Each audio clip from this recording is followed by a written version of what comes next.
အားလုံးပဲမင်္ဂလာပါဘယ် AI နဲ့ထုတ်ထားတဲ့ဗီဒီယိုကိုပဲဖြစ်ဖြစ်အတန်မပါတာကိုအခုလိုမျိုးအတန်ပါအောင်ထည့်လို့ရပါတယ်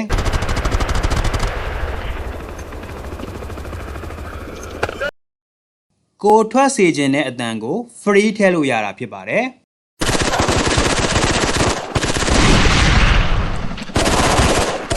အဲ့တော့ကျွန်တော်တို့အခုလိုမျိုးဗီဒီယိုတစ်ပုဒ်မှာအတန်တွေထည့်ဖို့အတွက်အရင်ဦးဆုံးကို့မှာဗီဒီယိုရှိဖို့လိုပါတယ်ဗီဒီယိုရှိပြီးသားဆိုရင်တော့ဒါအခုလုပ်ပြမယ်အဆင့်ကိုလုပ်เสียရတော့မလိုဘူးပေါ့နော်ဒါပေမဲ့ကျွန်တော်အခုဗီဒီယိုတစ်ပုဒ်ကို AI နဲ့ဘယ်လိုထုတ်မလဲဆိုတာထုတ်သွားမှာဖြစ်ပါတယ်အခုသုံးသွားမယ့် AI ကတော့ဒီ AI ပေါ့နော်ဒီနာမည်လေးကိုကျွန်တော်တို့ဒီမှာရိုက်လိုက်ပြီးတော့ enter ခေါ်လိုက်ပါပြီးလို့ရှိရင်ရှေ့ဆုံးကပေါ်လာတဲ့ဒီ link ကိုဝင်လိုက်ပါဒီ AI ဒီကျွန်တော်တို့ကို account တစ်ခုတိုင်းကိုနော်ဒီ credit 10 credit စပေးပါတယ်အဲ့တော့10 credit ဒီတပုတ်ထုတ်လို့ရှိရင်2 credit လောက်နဲ့ထုတ်လို့ရတာဖြစ်တဲ့အတွက်ကျွန်တော်တို့ကဗီဒီယို5ပုတ်လောက်ကအလကားထုတ်လို့ရတယ်ပြီးလို့ရှိရင်လည်းနေ့စဉ်2 credit တွေဆက်တောင်းသွားလို့ရတာဖြစ်တဲ့အတွက်ဗီဒီယိုတွေဒီမှာfree နေ့စဉ်ထုတ်နေလို့ရပါတယ်အဲ့တော့ပြီးလို့ရှိရင်ကျွန်တော်တို့ဒီမှာပေါ့နော်မတူညီတဲ့ပုံနှစ်ပုံကိုအနမ်းပေးတာမျိုးတို့နော်ဒါမျိုးလေးတွေကြည့်ကြည့်ပါဒီလိုဗီဒီယိုလေးတွေကတော့ credit အများကြီးလိုတာဖြစ်တဲ့အတွက်ဒီ free နဲ့တော့ဒီသုံးတာထက်ပေါ့နော် free နဲ့သုံးတာထက်ဝယ်သုံးတာကတော့ပိုကောင်းပါလိမ့်မယ်အဲ့တော့ဒီမှာဗီဒီယိုထုတ်တာအပြင်အများကြီးเนาะအတင်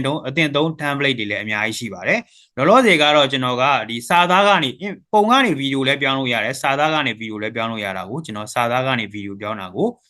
ရွေးလိုက်ပါမယ်ရွေးလိုက်ပြီးတော့ကျွန်တော်ကြိုတင်ရေးထားတဲ့ဒီမှာ prompt လေးရှိတယ်ပေါ့နော်ဒါမိချောင်းအနေနဲ့ပတ်သက်တဲ့ prompt လေးပေါ့နော်ဒီ prompt လေးနဲ့ကျွန်တော်ဗီဒီယိုတစ်ပုဒ်ထုတ်ပါမယ်အဲ့ဒီ prompt လေးကိုကျွန်တော်ဒီထဲမှာထည့်လိုက်တယ်ထည့်လိုက်ပြီးလို့ရှိရင်ကျွန်တော်ဒီမှာဘာလုပ်မလဲဆိုတော့ဒီမှာက तू ကဒီကိုယ့်ရဲ့ဗီဒီယိုအရည်အသွေးကိုပိုကောင်းအောင်မြှင့်လို့ရှိရင်เนาะကျွန်တော်တို့ဒါ credit ကပိုကုန်သွားတယ်ဗျဒီမှာဆိုရင် credit က4 credit ပေါ့เนาะ1080ပြီဆိုရင် credit က10တောင်ဖြစ်သွားမယ်အဲ့တော့ကျွန်တော်က credit 4 credit လုံးသုံးလိုက်မယ်ဒီ920နဲ့ပေါ့เนาะဗီဒီယို resolution ကို920မြင့်လိုက်မယ်480ဆိုရင်တော့2 credit ပဲကုန်မှာပေါ့ဒါပေမဲ့920နဲ့ပဲထုတ်လိုက်ပါမယ်ဗီဒီယိုရဲ့ site ပါဒါတွေကတော့ဒါသိပြီးသားဖြစ်လိမ့်မယ်ပြီးလို့ရှိရင်ကျွန်တော်တို့ create ကိုနှိပ်လိုက်ရုံပါပဲဒါဆိုရင်ဒီဘက်မှာဗီဒီယိုကိုထုတ်နေတာကိုတွေ့ရမှာပါအဲ့တော့ကျွန်တော်တို့ဗီဒီယိုလေးဒီမှာရပါပြီကြည့်လိုက်မယ်ဆိုရင်ဒီမှာမိချောင်းကြီးကဒီအုပ်ကြီးကိုเนาะတိုက်ခိုက်နေတဲ့ပုံပေါ့เนาะအတန်မပါပါဘူးအကယ်၍အတန်ထည့်လိုက်ရင်လည်းကျွန်တော်တို့ကဒီတက်ဆိုင်တဲ့အတန်ပုံပဲနဲ့เนาะတီးလုံးတွေပါဖြစ်ဖို့ကပိုများတယ်အဲ့တော့ဒီမှာထည့်မနေတော့ဘူးအဲ့တော့ကျွန်တော်ဒီမှာ download with watermark ပေါ့เนาะ free သုံးတာဖြစ်တဲ့အတွက် watermark နဲ့ပဲကျွန်တော်တို့ကဒီဗီဒီယိုရပါမယ်ဒီဗီဒီယိုကိုကျွန်တော် download လုပ်လိုက်တယ်အဲ့တော့ဒီဗီဒီယိုကိုကျွန်တော်အတန်ထည့်ခြင်းတယ်ဘယ်လိုလုပ်မလဲပေါ့နော် free ရတာနဲ့ကျွန်တော်ထည့်ပြပါမယ်